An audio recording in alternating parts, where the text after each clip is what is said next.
everybody. Welcome to Wednesday here on Kronos.Speakeasy.com. I'm your host, Paul, joined with Jay. Hi. Chandler. Hello. And tonight we have a very, very, very special guest on our episode tonight. We want to welcome Pete to this episode of Wednesday. What's happening, Pete? Hey, man. Thanks for having me. Yeah, hey, man. Hi, Pete. It's good to have you, man. It's good to have you. Yeah. Little backstory on Pete. He's a friend of the show, part of the Comicopia gang. Got to know Pete with. We're gang now? Dude, Yes, dude, we're a movement. Dude, didn't you get your jacket in the mail? No. Oh wait. Oh, it's Sunday. What did it look like? I'm not gonna tell you. I have a few jackets I get in the mail. All right. So. Well, it's gonna say, it's from Colorado. That's gonna be the big giveaway. Uh-huh. Also, it's gonna say Outlaw on it. It's gonna be kind of hard to miss. Ooh. So wait, if it says Outlaw on it and it's a Comicopia jacket. No, in the shipping. Yeah, from. like when the box comes. I interpreted that as it's gonna be a Comicopia jacket. People will know because it says Outlaw. But it should. It's just gonna be like the back of the jacket is like a mountain, and it says like Outlaw, Colorado. And I'll be like, what is that about? Comicopia Outlaws. Mm-hmm. I'm part of the Comicopia gang. Didn't you know we're outlaws? Oh, Yeah. Anyway, right. you're giving a background on Yeah. So yeah, we all. I got to know Pete through working Anime Boston. So I find it particularly fitting that on this episode, we are going to review the other highly anticipated superhero smash hit of the late summer, or late spring, early summer.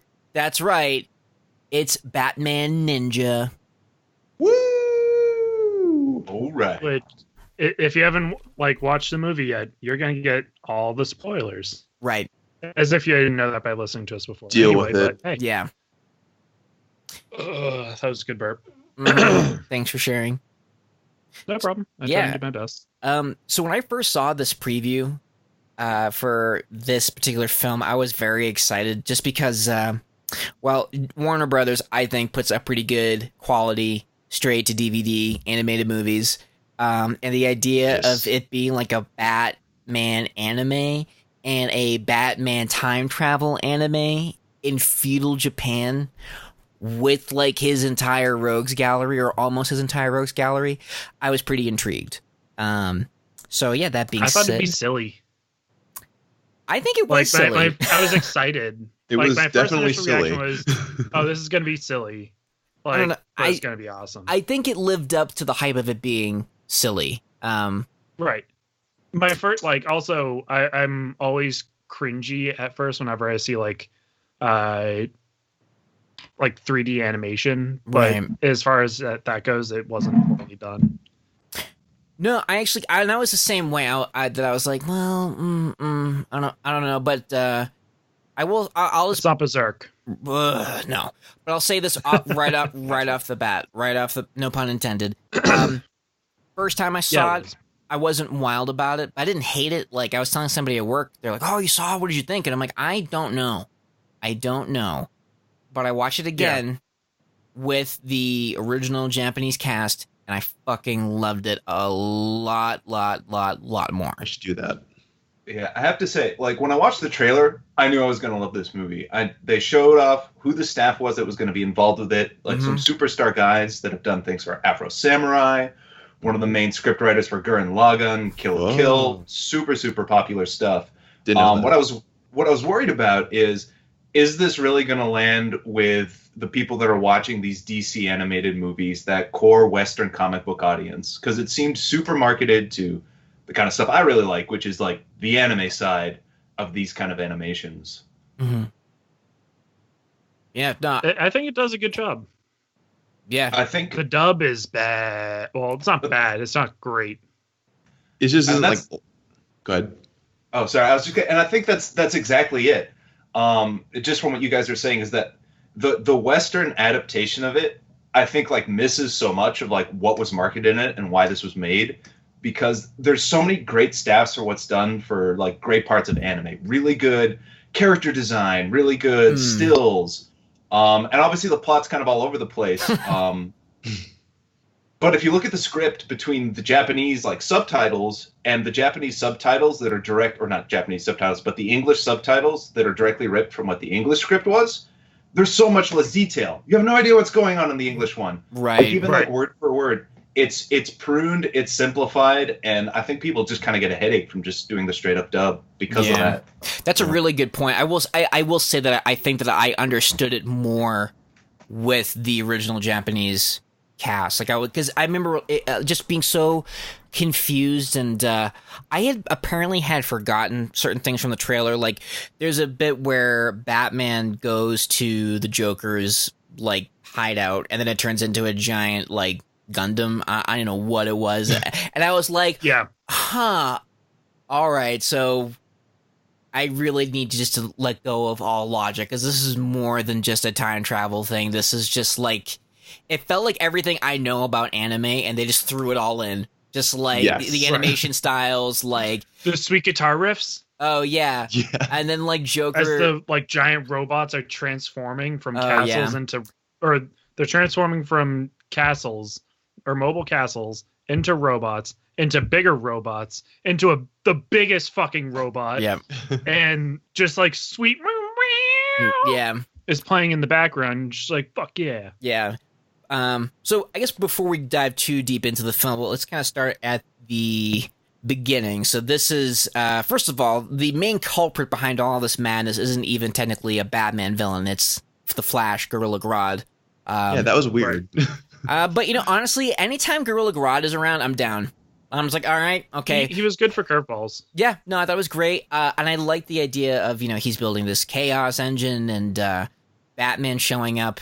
And this engine, this time machine, I guess, takes in the entire building of Arkham Asylum back to feudal Japan. And that's pretty much all you need to know about, like, why they're there. And so that explains why all of the Batman villains are there. But I thought it was hilarious that, like, the entire Batman family somehow got transported there, including Alfred.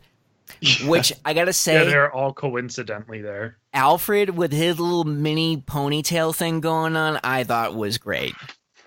And I gotta I say, misinterpreted that. I thought it was like some Japanese guy that Selena like styled after Alfred in order to like help Bruce like acclimate to like the feudal Japan era. no. And I gotta say, the Japanese actor who did Alfred, way better than the English version. Like somehow the guy speaking Japanese sounded more British than like the American British actor that was hired to play Alfred. And one thing I did like too in the beginning, there are all of these great little details and things that you do miss, is sort of what reinforcing what Pete was saying.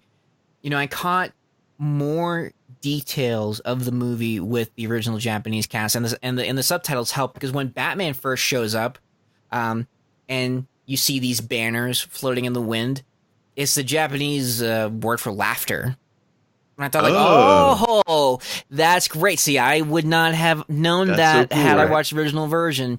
And there's other cool little nods, too, that I like when he's whistling at Kyle and his helmet is also a camera. You know, it's like a GoPro type thing. They're showing, like, heat signatures of, like, different villains in the different layers, and they show the Penguin, and you can see everyone's body heat but the Penguin, and I was like, that's weird. Oh wait, it's because he's a penguin, that's why. Oh, see, I live for shit like that. Just those little, just the attention to detail, because I think in the even end, with like the sorry. oh no, I was gonna say real quick, in the end, I feel like whether you loved it or were there's no doubt that there was like a lot of love that went into this production. Yeah. I was thinking like, oh my god, they actually like, read the comics, because like the little details like with like Red Robin and his bow staff and like Nightwing and his clubs. It was like, okay, cool. So they're actually paying attention. Right. And was, like, Robin really with cool. his monkey. Oh, that was Yeah. hilarious. That was hilarious. You know what bit I love too was when the Batmobile was being driven up to the Joker's lair, and Harley has the model Batmobile, and the guy's just like twirling the scroll just to show like Like, oh, like here he Yep. comes. Like, we didn't need it, but I'm really happy that was in there. Like, it just, Yeah, like Well, style they gets an consistently A. just use like scrolls and little puppets to signify like the army of monkeys showing up. It's just like monkeys everywhere. What's going on? oh my god, yeah, yeah, yeah, that's Can't pretty believe he's bananas, using that many staff members to just like do puppets for him. right? But I loved the Joker in this. I first of all, again, just to go back on what Pete was saying, the character designs I thought were fucking great. Like, I loved how Right. like Joker looked, like his like thin green like mustache, like like the eye makeup. I mean, everyone looked great. Like the Samurai Two-Face, that was I loved that, like split down the middle. Deathstroke, like they're just really solid character designs, and Joker's the first villain we're introduced to in feudal Japan, and I love that he was just like a shogun. Like I was like, he's magical now, and then I'm like, why am I even trying to figure out the logic behind this? I mean, there's time travel and talking gorillas, and like, why am I going to pick a beef about why Joker is He was like I wish still on they- theme too, because like he was like throwing fans, like he's making jokes about fans and like just like in, like the flower with like the acid coming out of it. Yeah. Like, that's like so Joker, but also like they also like made it like very. They And- kept it in like the Fields of Japan. yeah, and the They made it their own. Yeah. the English dub. I was like, I'm your biggest fan. I'm like, Yeah. In the Japanese, Well, I mean, that's No, like, I love like that, but if you don't watch you the be animated mad series, at you would that say pun. something like that. I So it's don't like know. it's not like too out of well, nowhere. it's just funny. And then and then to my dumb American ears, when I hear it performed in Japanese, I'm like, ha ha ha ha ha ha. It's interesting. I pause, rewind, let's do it again. I mean, another. wish that they'd- Go ahead. I was just gonna say another huge credit, just talking about the Joker in general, is man. I mean, CG animation for where it is right now. What a testament to what it can do, at least right now, with the facial expressions they are able to do with the Joker specifically. Mhm. He was like a true rubber face. There was like anguish, madness, laughter. Like it was really cool to see his face morph, spring, and bounce, like when he's about to hit like the explosion switch, and his eyes just totally light up in excitement as something crazy is going to happen. There's just a lot of life to that you don't really see in a lot of CG productions. So kudos to those guys for working on that. Yeah, Yeah, they did a good job. Jay, what was your thoughts on the fight choreography? I mean, the fight in general, it was good. I was too like blown back because it's just like a lot of like fum flam boom ba. Like they had a lot of sound effects to it, so it's like like a comic. obviously it's not something to be taken seriously. Like, oh no, there's no way that they could like one shot a punch and just knock that dude out, no problem. Have him go like back 30 feet because it's Batman. It was fun. It was really action packed. I absolutely loved the giant robot fights, and the fact that they had the giant. The giant combination of the 5 robots fighting a giant monkey formation Yeah, that Well- got bats to join into each other to look like Batman. Why If I not? can yeah. There's some context to that though. oh, So- please share, Pete, please. Absolutely. So, I mean, the main screenplay of this, Kazuki Nakashima, has been like since like the 70s and 80s been working on Super Robot series. He was a core cast member of working on Getter Robo, which was like a classic Japanese like super robot show for transformation. Everything that he did with Gurren Lagann, all of the transformations and ridiculous things, like that's his bread and butter. So when I saw his name like on the credit list, I was like, this is what you're gonna get. Like you may have said make a Batman movie. He was probably like, oh, I'm just gonna make a robot movie, but Batman can be there too. Yeah, I think that's an accurate take.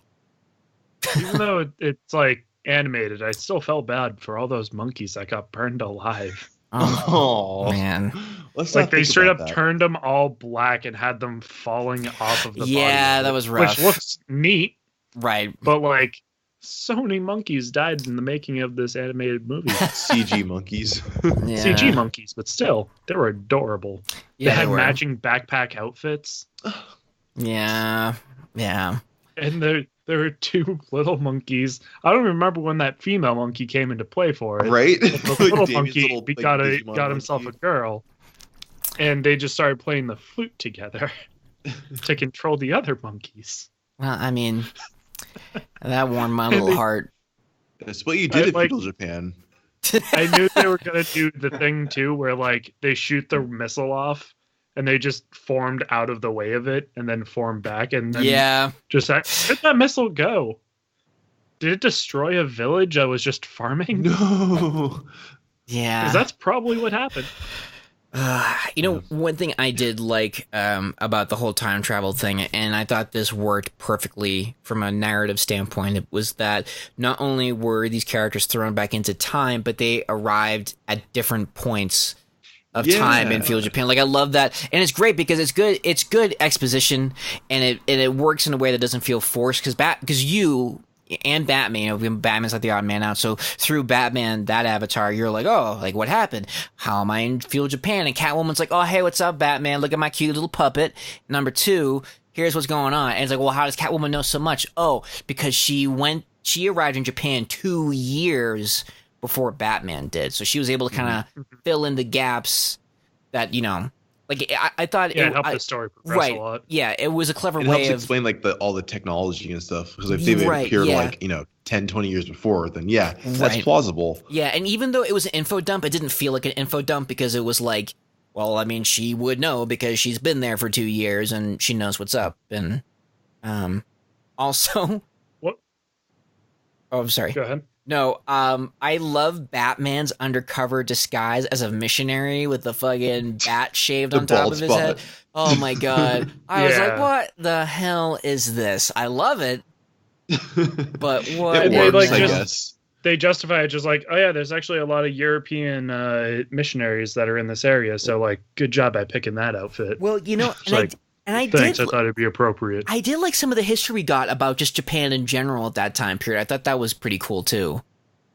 I mean, apart from, the Batman villains taking over different regions of Japan, but, just more of like, Right. the general overall, like, oh, this is what Japan was like at this time, and this is how the Batman villains taking over different regions, this is how it all, works. So I wish that they'd done more with the other villains. Mm. It seemed very focused on just Grodd and Joker for the most part, Yeah. when they had so much more that they could have worked with. Oh, yeah, especially with Like, Two-Face. I think this would have been. It had a lot of yeah. time. It was like a Two-Face was really cool. I'm sorry. I think it would have been cool as like a 6-episode miniseries opposed to just an hour-and-a-half movie. I would be down for that. Now that Like have them arrive, have like an episode committed to each villain for the most part, a little bit Yeah. here and there, I was and kind then of have the big fight at the end. At the end, right. I was sad we never saw like a Riddler. Like like I think Yeah, I that was expecting more I think- Batman villains. Like I think there would have been kind of cool like Japanese puzzles, that like could have been thrown in there, but I don't know. But I loved Bane. Part 2. Like I loved that he was like a Sumo sumo wrestler. wrestler, and that Bane again. That scene plays out so much better with the Japanese cast. Like it's just, yeah. it was just great.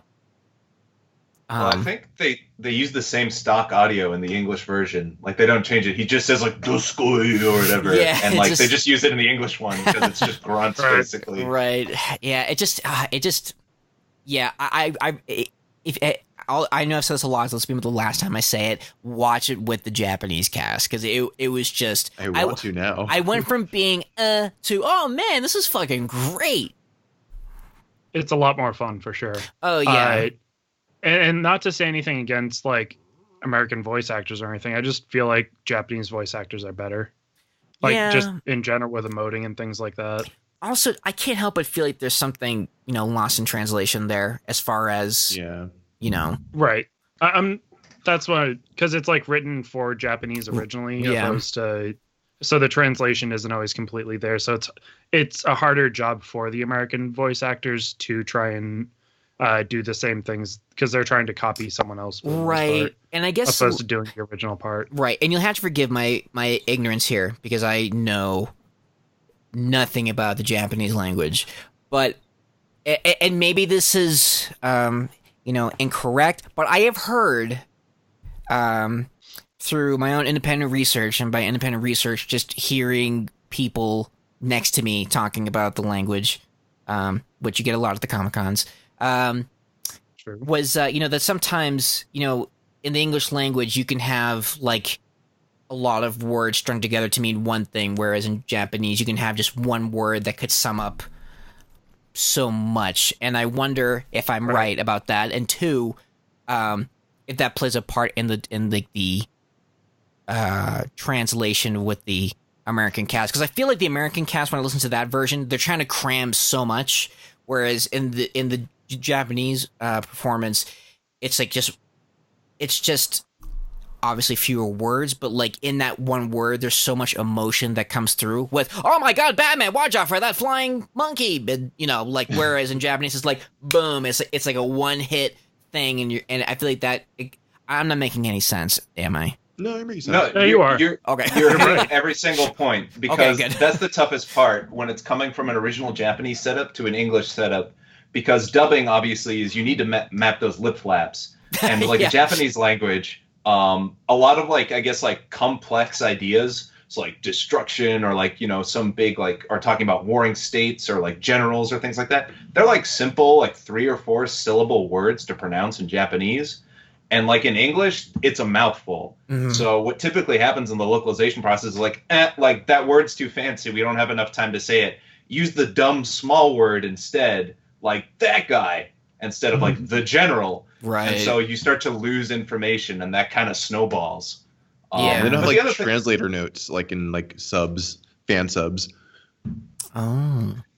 Exactly. But I think the other thing is though, like it's tough to take a look at this. I think like side by side with like the DC like original like canon films that come out like every like 3 to 4 months, because like this is like very much like a Japanese production with like Japanese characterizations. Because I mean, if you look at Batman in this as opposed to like what just came out for Elseworlds, like the Gotham by Gaslight movie, like this isn't following anything for any kind of a comic. It's like this is Batman superhero-y as like how a Japanese guy thinks he acts as a hero. Right. Go ahead.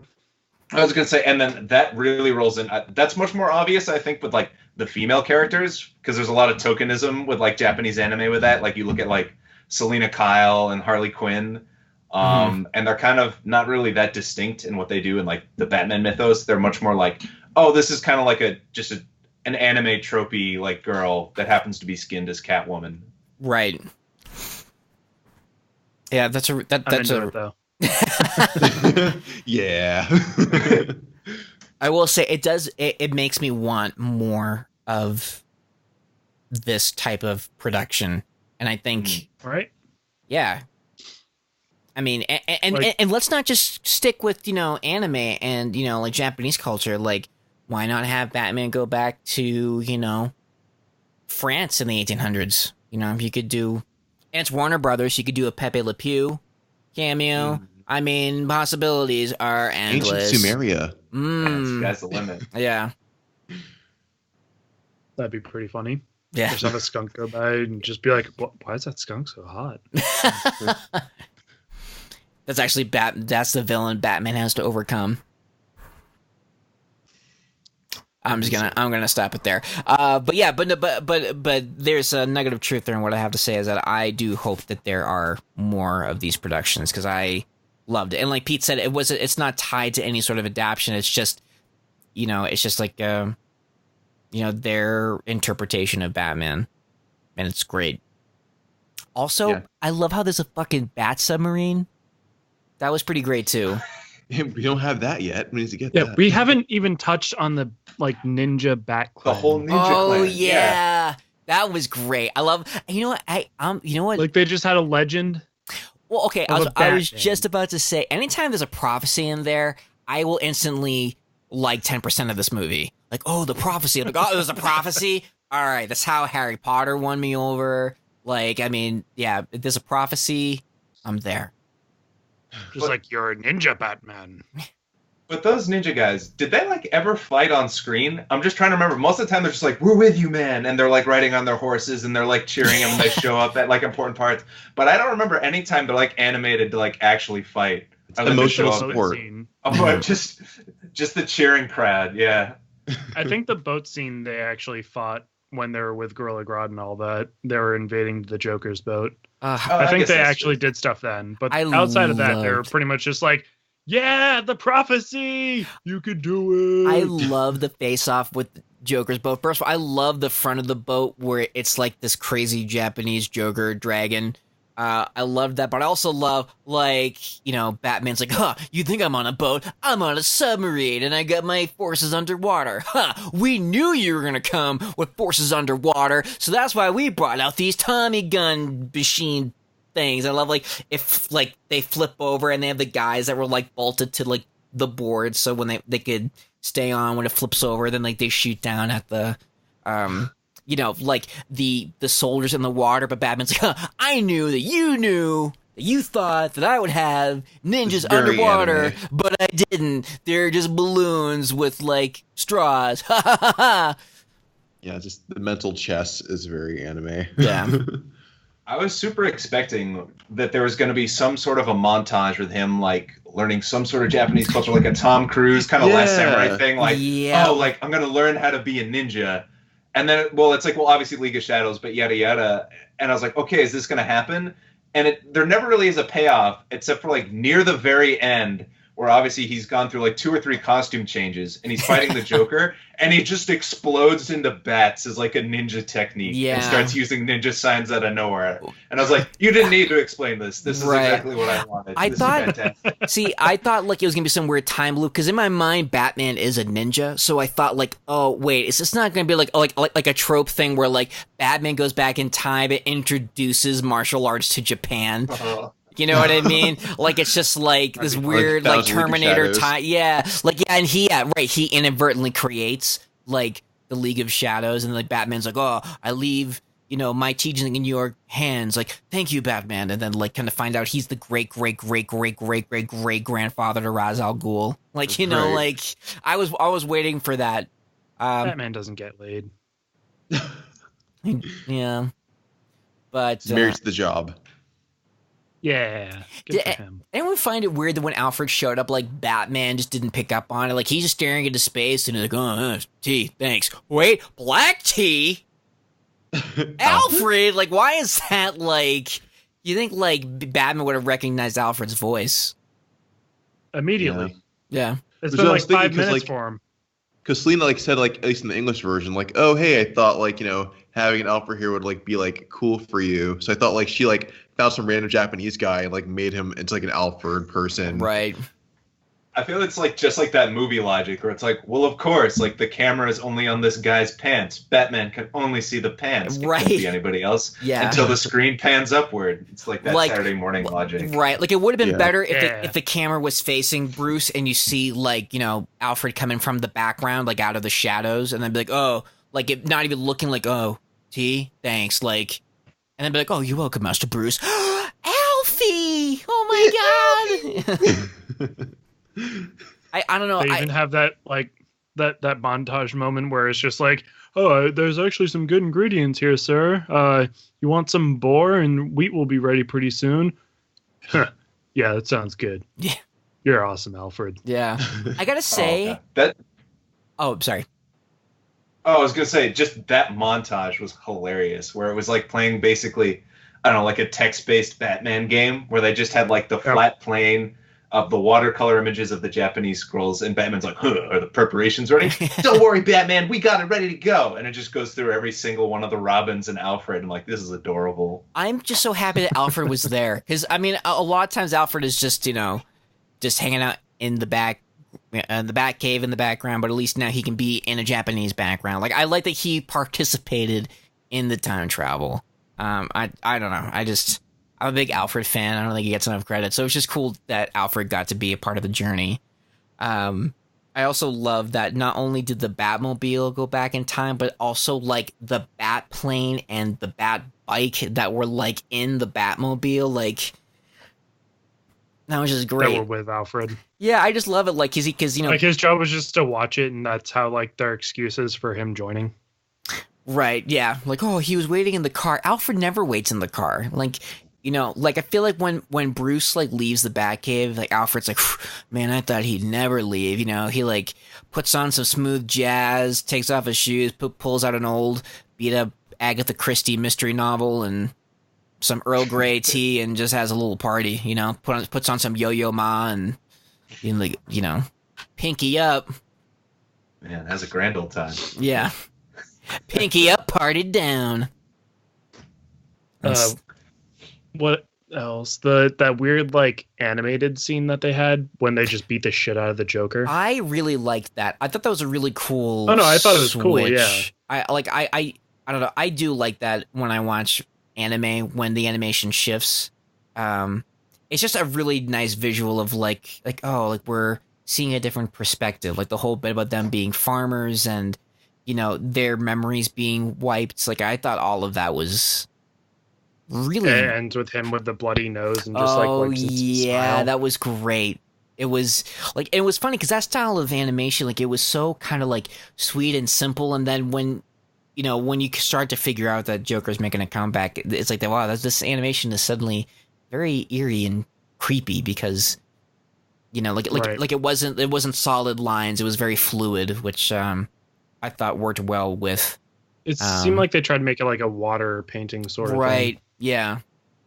I did like too in the background, anytime you saw the sky, it kind of had those cool little like you know what I'm talking about, it was like little rainbows, but they weren't rainbows because there were different shades of blue, but it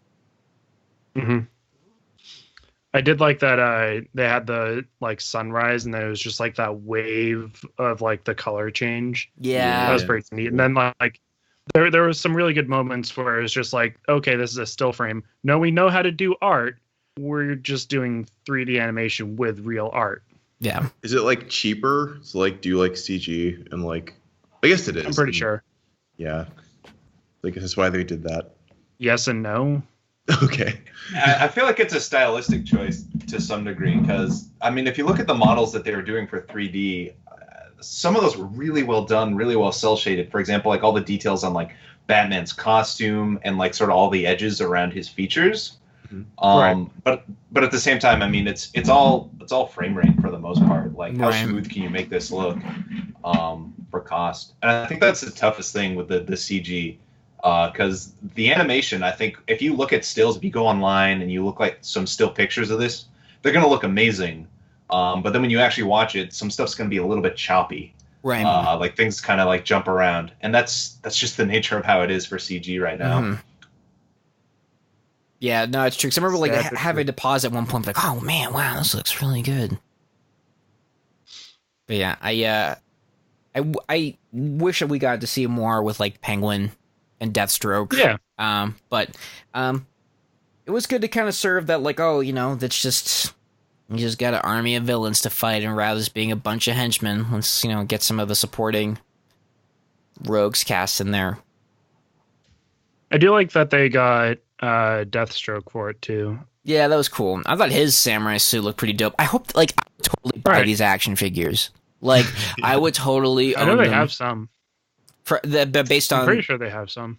So SH Figure Arts is doing one for the Ninja Batman and for the Joker. Like That's they're like cool. 6-inch scale. Nice. They look really, really dope. That's cool. Yeah, Dope, yeah. I thought it was weird that they gave Two-Face like a Buddha for his giant robot. Right? Yeah. I guess I didn't think about that. Probably I was just too overwhelmed by the fucking robots. But yeah, that's right. I remember, like, yeah, that's right. Now that I'm thinking about it, like, yeah, that was weird in all of it. Was there like 1, 2 that had like a bunch of different arms too? It was, yeah, I mean, it was. Yeah, that was Two-Faces. Oh, okay, okay. Yeah. That had the 6 arms. Right, got it. Okay. Was that a Buddha? Well, it's probably a reference that's just kind of going over our heads. Some sort of bodhisattva when it comes to like truth or justice, scales, something like that. That's what I'm guessing. That seems more appropriate. But that it probably didn't 100% culturally translate. Yeah, that makes a lot of sense. Yeah. But his was like the nicest out of all of them too. Yeah. But it was cool that like Ivy had like the plants be a part of her moving ship.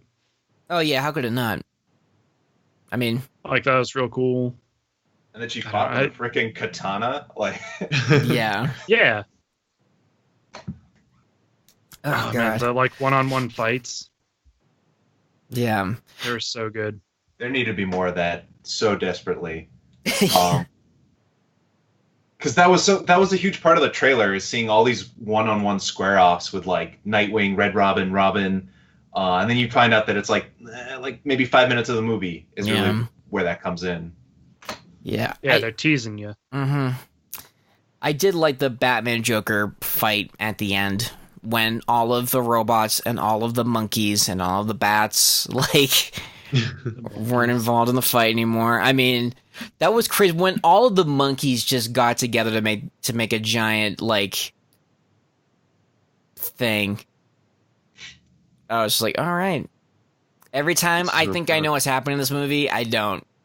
Yeah, they keep kind of raising the suspension of disbelief another level. So it's like anything that happens is like, okay, cool, that's plausible in this universe. You just kind of accept it for face value, right? Which is great, right? I think just in talking about it, I'm liking it more, and really appreciating it more, and I'm happy it exists, because I think in the end, for me, it definitely delivers on everything that I thought it would be. Just crazy, out of control anime with Batman. And I think it really speaks to a unique voice. Yeah, absolutely. Because who did the character designs for this? I think the same guy who did all the designs for Afro Samurai. So very much like that sword and sorcery meets steam and mechanical setup, bringing that to Batman. It just, I don't know. I just don't really think there's anything that's been like that before. Yeah. No, it was great. I loved a lot of how those characters were reimagined. The Red, I found Red Hood's redesign to be interesting because I'm just thinking, how the hell do you see out of that? And how do you keep it on? I feel like just walking down the street and a branch hits your hood and just pops off, and he's got just 6 little windows for him to look through. It's man, not even trying to figure out how to fight while wearing that thing.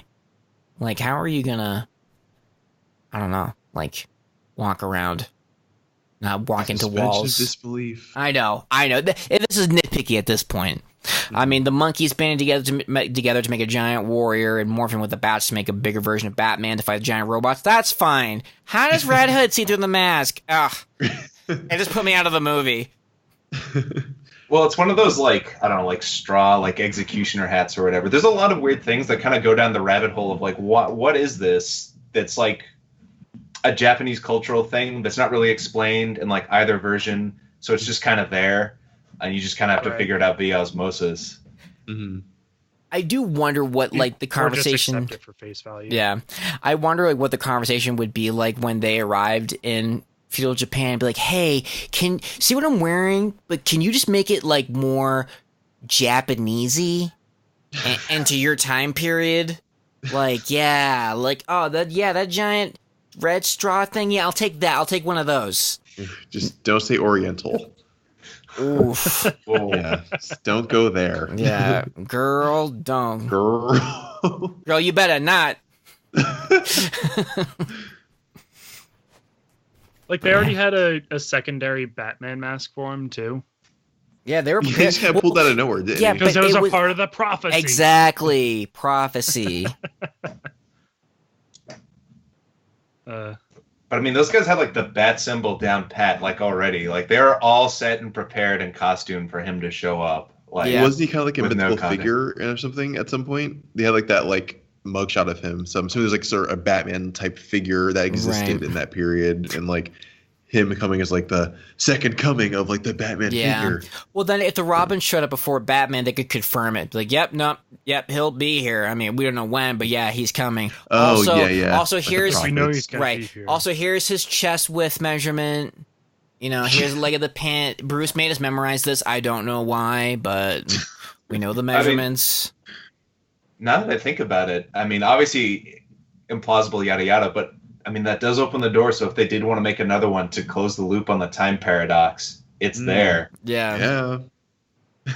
I love how, just sidebar, because I know it's a podcast and nobody can't see it, but when Pete was like, "It's there," it paused, and it was just like, it was like almost like the more you know moment, like oh, it's there, like just like ding, like it was just I just wanted that I wanted to speak that so that it would be saved and recorded while nobody can see it. I want everyone to know what happened. So it was pretty magical. The more you know, knowledge is power. Yeah, time loops. Imagine the time paradox, or not even. Imagine there being no time paradox. Like everything, like this is what was supposed to happen in history. Yeah, no one acknowledges it. It's Right. just like, oh yeah, there's a weird time in Japan. yeah. It's like, oh, I always skip that chapter in my like Japanese world history book. I'm always like 1800s. Ugh. Mm. Just like snore. Yeah, Like they're giant robots. Whatever. lame. Have you seen the giant robots today? Yeah. Way What is cooler. it, Tuesday? You know that was cool too. The opening there when it was showing that it was like a DC production. It was like Batman throwing down the samurai sword, and it had the DC imprint. That was pretty cool too. It was like super cinematic. The whole like Oh intro yeah, like visuals. I Mhm. was like, wow, am I watching like a Marvel movie right now? yeah. No, I liked all the calligraphy that they used for just writing random stuff. Like 1 month later, Yeah. Sengoku Batman, Yeah. Ninja Batman, Poison Ivy. It was Yeah. all great it was. because the brushstrokes looked really good. Yeah. No, it did. I mean, I think this is definitely like a movie that grew on me. And it's definitely worth like a second viewing. And I remember like, some people kind of expressing their concern about it, but I was like, just the fact that like this is like a Japanese production and almost everybody who worked on this movie has a name I can't pronounce is like, yeah, it's going to be good. Yeah. It's like you wouldn't. There's like usually like a lot of like hullabaloo about like there's not enough representation or Right. like authenticity. So it's nice to actually get like a fully authentic film. Right. And to those who are like, oh, here comes a white man coming in to save the day. Yeah, well, a Japanese guy wrote it, so what you got? That's right. Sit down. So what do you guys think? I mean, like, would you recommend this to people that like typically watch like the DC animated films? Like, who do you think this film's for?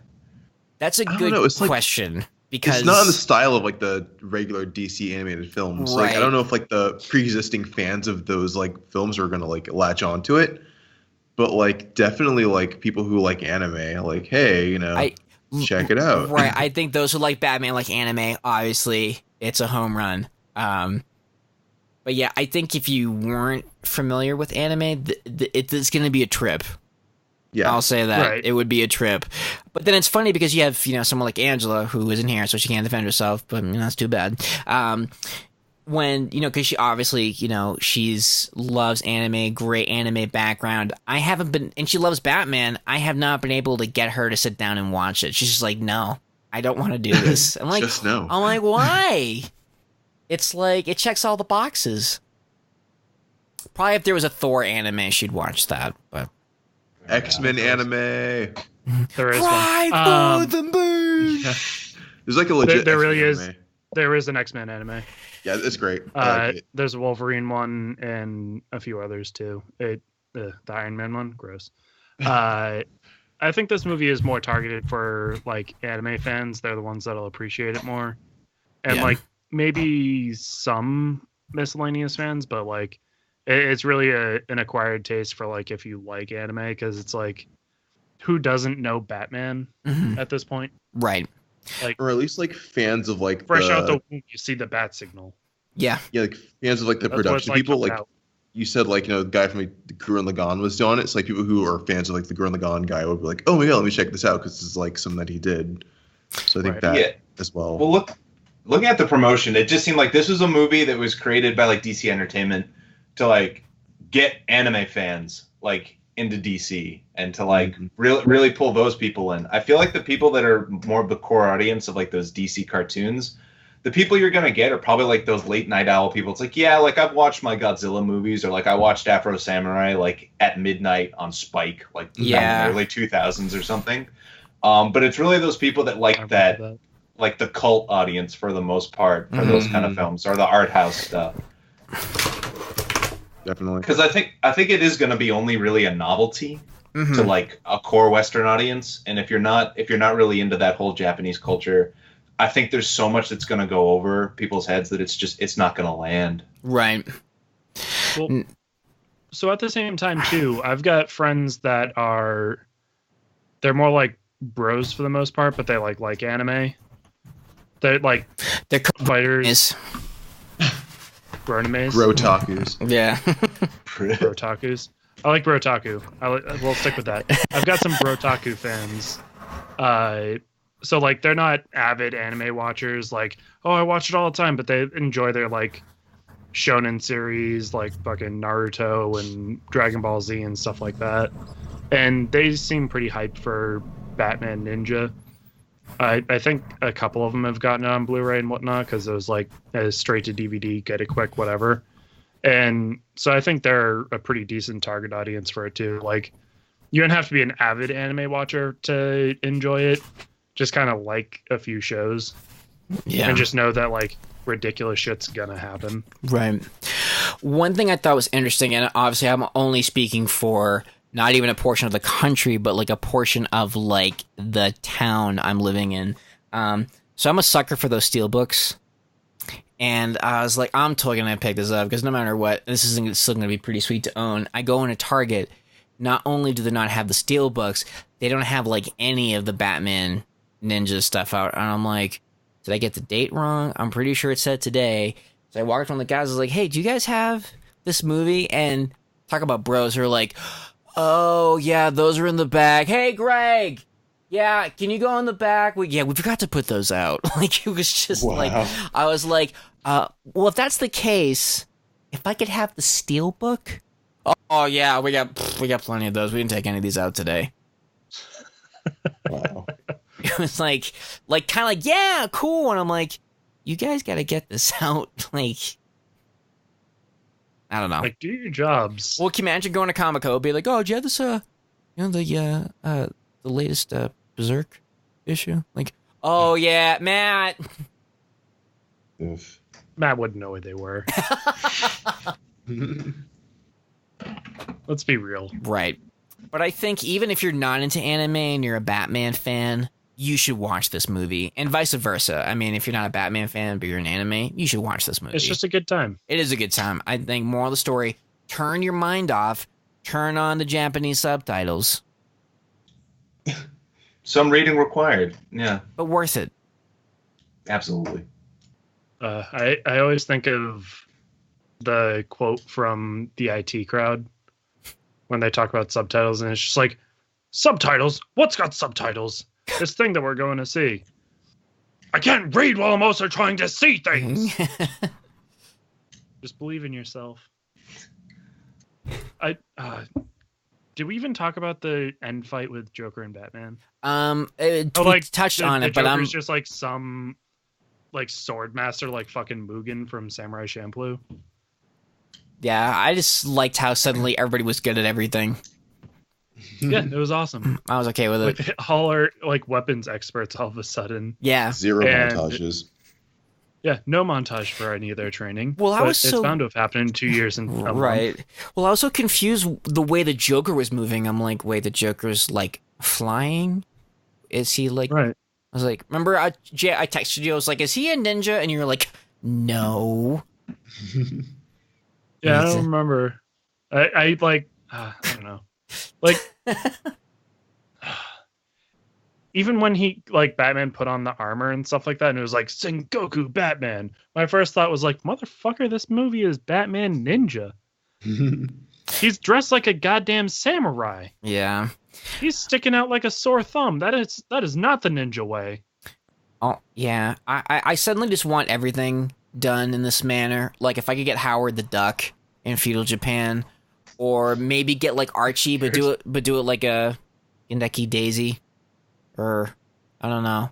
Archie and Dicky Daisy. Yeah. Or Jay, what was the one that you and I loved? That anime that had all the feels and it made you feel good. And this is the girl. I know this is super bland because it's a girl in school and she's got a crush on a guy. It's like, oh, that's every fucking. Oh yeah, the one where she sees herself as ugly, whatever. I can't remember the name of it. Yeah. I Wait, which would. one? I don't Kiss know. Him, Not Me, Kimi no Todoke. Oh yeah. That was it. Yeah. The thing I could never say. I'm like Kimi Nimi. I never I'm a watched season 2, horrible so like person. it doesn't stick out in my head as far as like Got it. shoujo go. Yeah, that was. It's I like funny. silly shoujo more. Yeah. Well, what's funny Me is too. when we first moved to Colorado, we started to watch that show, and I got really homesick for Boston. I don't know why that particular show made me homesick for Boston, but like it did. It's not set in America, let alone Boston. But I was like, I miss everybody. Because it was about an extreme love. Yeah. And you have an extreme love for Boston. I think I have extreme love You for know it's an ugly city, but like But yeah. they're all for it. I definitely for certain people in Boston. That would be hilarious. To do a cartoon about someone from Southie who goes to feudal Japan. Oh, Where can I get some God. fucking sushi, guy? Where's Duncan's?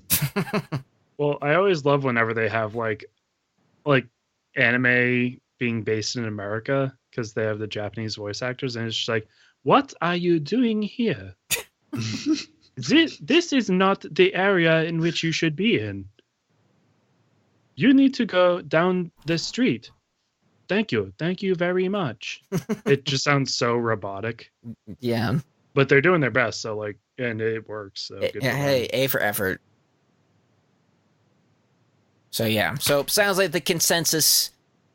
We seem to like it, even if maybe we weren't 100% wild on it. I know right now on Rotten Tomatoes, it's Not got at like first. an 89%.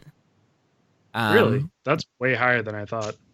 Granted, it's based on 9 reviews, but still, 9 let's- reviews, 89. Have we reviewed it yet? Didn't we just review it?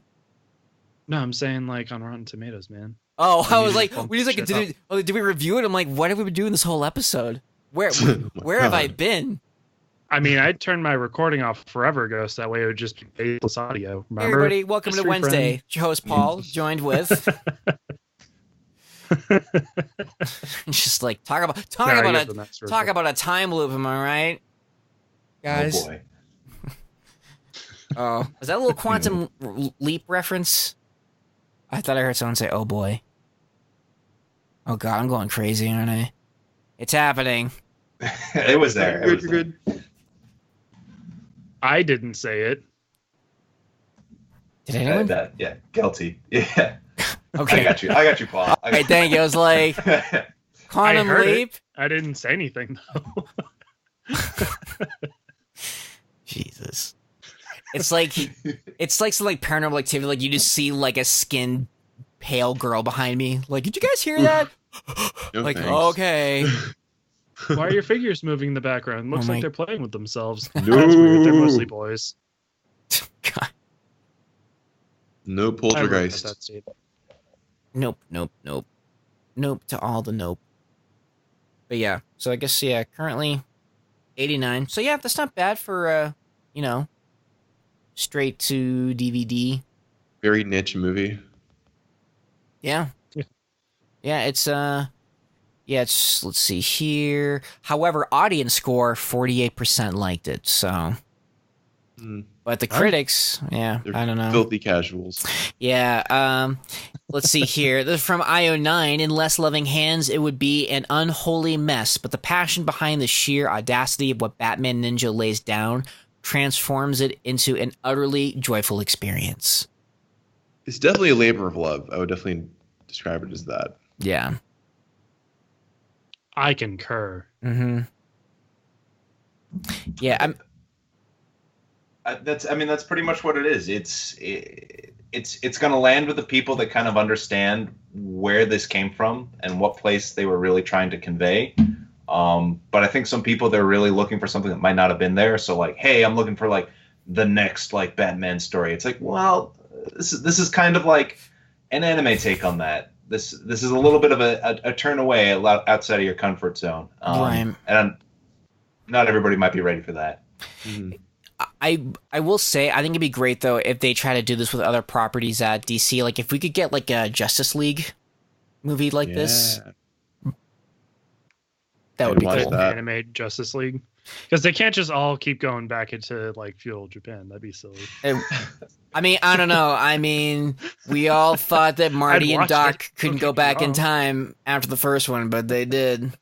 They had like the if none of you guys are reading the comics, but they had like the Anime Kami Girls for like a while, which is like a DC like anime girl imprint, which was like interesting. And they also did like I don't know if you guys ever watched the Batman of Shanghai video or like animation. That Yeah, was that was really really cool in terms of like style and like I wish Yeah. that was like a full series, right. because that like it wasn't necessarily like Batman, but it was like Batman. Yeah. It like wasn't Bruce Wayne. It was just no words. This is what it is. Yeah, it was Go just for it. pure style and I loved it.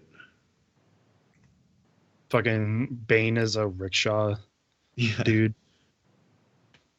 That was good. Good times had by all. So, apart from watching Batman Ninja, what have you guys been reading this week or watching this week? What do you? To be on theme, I've actually started rewatching Naruto from the beginning. So I watched the first 11 episodes yesterday. I was Wow, like, all right, the I first can do like the this. first 11 in one sitting. Yeah, I mean, they go by pretty fast. It's Oh, 20 okay, minutes. that's so cool. I had nothing to do yesterday. So it's Are you fine. gonna skip filler?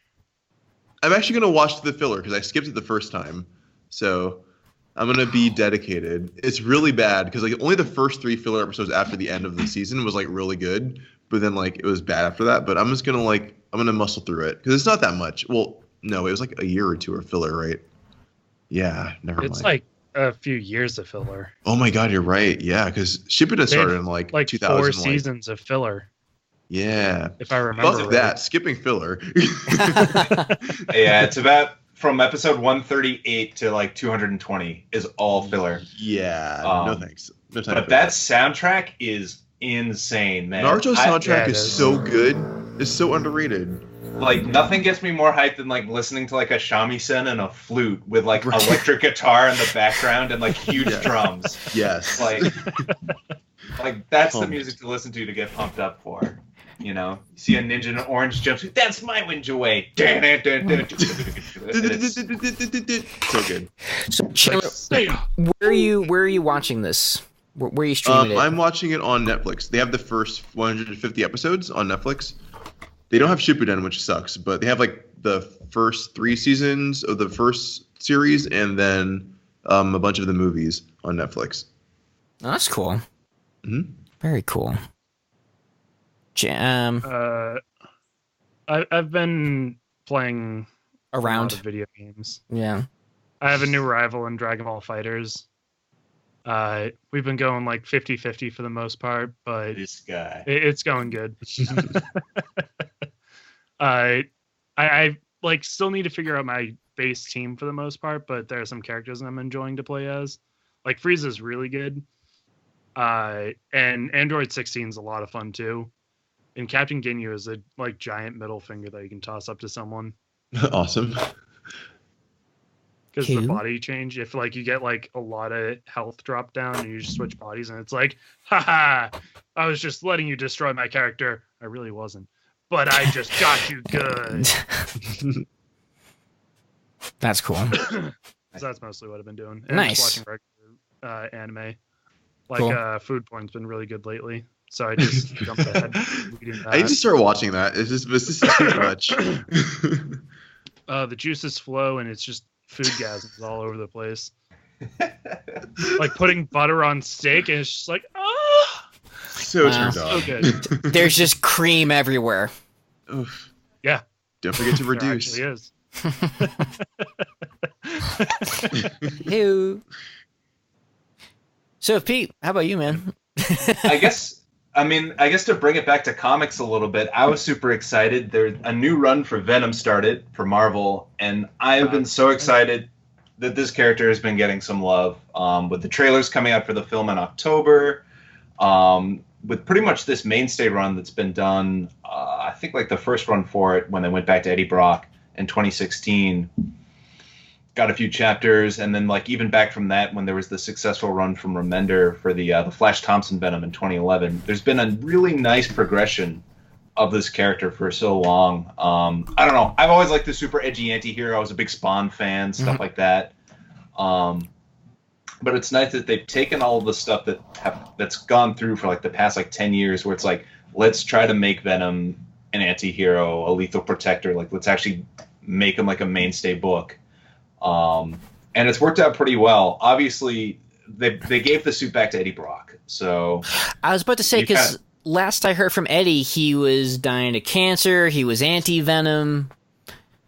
Yeah, so they've kind of wiped a lot of that through. The anti-Venom event and all that setup from like Spider Island has kind of like come and gone. That was many years ago, right? And they've sort of done a fresh take on it. So he kind of has his own pseudo crew that he's working with right now. He's been, I think, like the original Venom, they had a bunch of ridiculous stuff with like dinosaur men and like in the sewers of New York.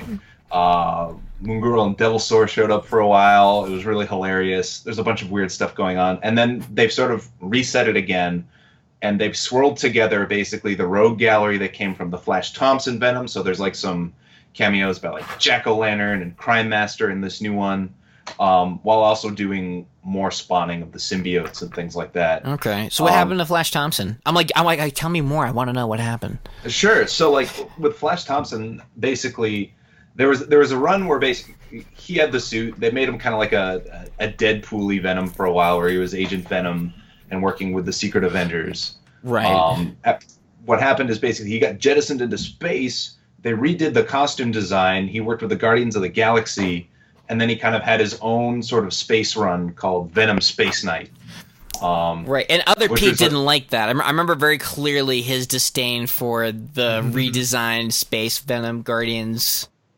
Yeah, well, it did. Yeah, it didn't look like the monstrous anti-hero. Like all of like the McFarlane influence was totally gleaned from that. He looked like a big black robot, basically. I have the action figure. I know the feeling. The Build-A figure. Yeah. robot. Oh hell yeah. Oh,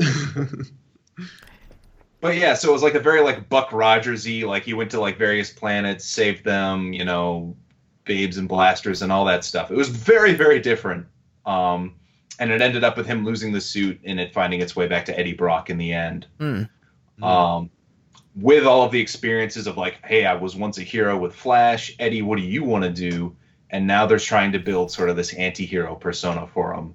And I'm curious to see where this comic is going to go and whether there's any influence on what's going to be done for the Sony film. Yeah. Since they're trying to like build this up as some sort of franchisey setup.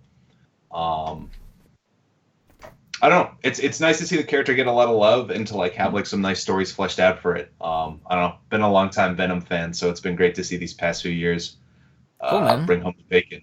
So as opposed to like, oh, sorry, I've been ranting. No, dude. This is what we do here. Just rant. I was just gonna say my final question for you. Just like I said, you're a Venom fan. What's your thoughts on that trailer? It's not going to please everybody. I think Tom Hardy does a great guy with a chip on his shoulder accent. I think it's going to be interesting. Yeah. But I mean, I have meted expectations. I like I loved the design. Like the suit, like sure, it's not it's not what everybody's headcanon is for Venom. Right. It's not going to look like the original McFarlane. It's not going to look like what was done in Ultimate, and it's definitely not going to look like the red and blue thing from like the '90s cartoon. But like, regardless, I think it's going to be cool. I think it's going to be a fun, different ride. But I don't know. I don't really know what to expect. Yeah. I'm just happy that like we kind of get a second chance with Venom after Spider-Man 3. And with Tom Hardy, I mean, you really can't go wrong with him. I mean, I'm sure like no matter what, he'll be good in it. But it's funny. Oh yeah, totally. And it's funny that you mentioned, Eddie Brock and Venom, because I started rewatching the 90s Spider-Man cartoon. And I love it. Like, I was like, it's probably not have aged well. Oh, it holds. It totally does. I thought it was great. And what I loved was that Eddie Brock is in the pilot. Like, he's in the first episode. Like, they were dropping in Eddie from the get-go. And that I thought was great. Like, they touched on who Spider-Man was. but with like Eddie Brock in the background and like this rivalry, you know, at the Daily Bugle. It was great. And I actually recently rewatched the Venom saga because I had the DVD. And it's fantastic. Like, I mean, first of all, I mean, the acting is great. I love the dialogue, even as cheesy as some of it is. It works, and I feel like Tom Hardy totally got the voice from the cartoon. Because when I watched the cartoon, I was like, wow, if I close my eyes, I can totally see Tom Hardy going, "Oh, that Parker, you know, everybody's got their problems." The thing, got my thing, got your thing. You got a thing. Everybody got a thing. Bada bing, bada boom. I'm in San Francisco. What you gonna do? Shit happens. But yeah, so the Spider-Man cartoon has been a lot of fun to rewatch, and I'm continuing my trek through the X-Men comics. I'm still in the Chris Claremont era of X-Men as well as New Mutants. Clairmazons. Yeah. New Mutants is fun, and that just kind of has me excited for the movie, which I really, really want to be good. But New Mutants is fun because I just got to the introduction of Warlock, which is great because the art is just it's like nobody knew what the hell like Warlock was supposed to be. Just do some brushstrokes, make it look like there's technology in there. However you think technology should look like, and we'll go from there. So, yeah, been lots of fun. Anyway, y'all know the drill. Drop us a line on Instagram, Twitter, Facebook, WednesdayComicPodcast@gmail.com. Rob will probably cry if we get an email. It'll probably be the third happiest event of his life next to, him getting married, which would be number 2, and number 1, me asking him to be my friend. That's the order. He's gonna edit that out. Hold on. Did you straight up say like, "Will you be my friend"? Or were you just like, "Hey man, do you want to hang out"? No, there's actually I'm really curious on this one. There's actually kind of a funny story behind Rob and I becoming friends. So he and I went to film school together, and this is staying on the podcast. Rob, don't delete it. And I was taking a seminar. It was solely about Paul Schrader, and for those who don't know Paul Schrader, he was a screenplay writer who wrote Raging Bull and Taxi Driver, like a lot of Scorsese stuff. And so they were screening one of his movies, and Paul Schrader was going to be there, and the entire course was like built around this visit, and the teacher said, like, you cannot miss this. Like, if you, like, I don't care if we're in college, I'm taking attendance. If you're not there, there's going to be a significant mark on your grade. I had to go to the hospital, and I was still able to make it, but I was still high off of all of the drugs that was pumped into my body at the time. And I was with my buddy William, and I was just like this loud, obnoxious drunk. That I was like, we gotta sit in the middle. Come, move. Like, yeah, and apparently I was channeling Christopher Walken when I was doing that. Like, gotta see the Paul Schrader. It's gonna be great. And like, I like make it a point to sit right dab in the middle, making this big scene. And once we sit down, I want candy. I want ice cream. And like, I got up, made everybody move again. Like, went to like a store across the street, came back with like 2 plastic shopping bags filled with just junk food. And Rob said that was like his like earliest memory of like me was like just this loud, obnoxious kid. And it was just like, of course, it was a one-time thing. I've, never been quite in that state since. So the next time I saw him, I was like, oh, hey man, I heard you're into comics. We should hang out. And that's sort of how We Got Issues came about, which morphed into Wednesday and Kronos Speakeasy. Because I was like, I want to do a show about comics. You should talk to Rob. Oh, hey, Rob. And poor Rob was probably like, oh, no. Not this kid. And then he saw I was normal and, I was like, oh, I hear you like comics. You want to be friends? And I was like, oh, okay, this kid's so your actual college voice? Yeah. Sounds accurate. Yeah, puberty came late. What you going to do? I'm just glad it arrived. You're saying Wednesday Comic Podcast? Right. And this has been a very special segment, TMI, here on Wednesday. Anyway, special thanks to Pete for coming on. Dude, awesome to have you. Please come back. Yeah, my pleasure. Please come back, because I would love to have you back on the show. Oodles of fun. Tell all your friends and family that you were on this super cool kick-ass podcast, and spread the love. And as always, gang, enjoy your issues.